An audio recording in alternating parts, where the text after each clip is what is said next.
Hello, Virginia! If you want to vote, first you need to make sure you're registered. There's a link in the description where you can check your registration status right now. If you aren't registered, or if you've moved since the last time you voted, you can register online using the link in the description as long as you have your social security number and a Virginia driver's license or state ID. If you don't have a Virginia license, maybe you don't drive or you're a college student from another state, you'll go to the same registration website to fill out a form, but at the end you have to print it out and mail it in.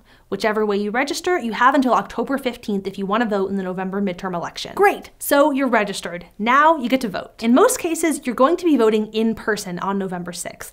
But you can vote absentee by mail if you will be out of state on election day. That includes if you're a student in another state but would prefer to vote in Virginia, or if you have an illness, disability, work shift, or religious belief that prevents you from going to the polls. If any of those apply to you, you can request a ballot using either the online or mail-in form below. You can request your ballot anytime between now and October 30th, but the sooner you get your request in, the longer you will have to look it over, research candidates, and vote before you send it in by November 6th. If you qualify to vote absentee by mail, you can also go vote in person at your local registrar's office between September 21st and November 3rd. There's a link to find the early voting locations and hours for your county. For the rest of you, you can head to the polls on November 6th from 6 a.m. to 7 p.m. and there's a link in the description to find out where to go to vote. You'll need to bring an ID with you too. A Virginia driver's license, state ID, passport, military or tribal ID, or student ID from a college or university in Virginia all work. You can also go to the same website you used to check your registration and voting location to find a sample ballot.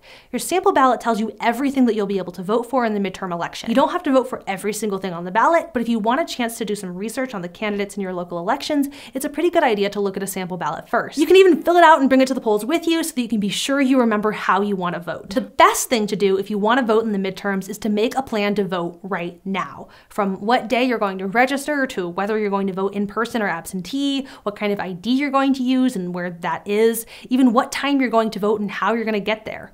Write it down, put it in your notes app, text it to a friend, just make a plan so that nothing unexpected stops you from being counted on November 6th. There will be links for everything you need to get registered and find your polling location in the description. Thank you for voting.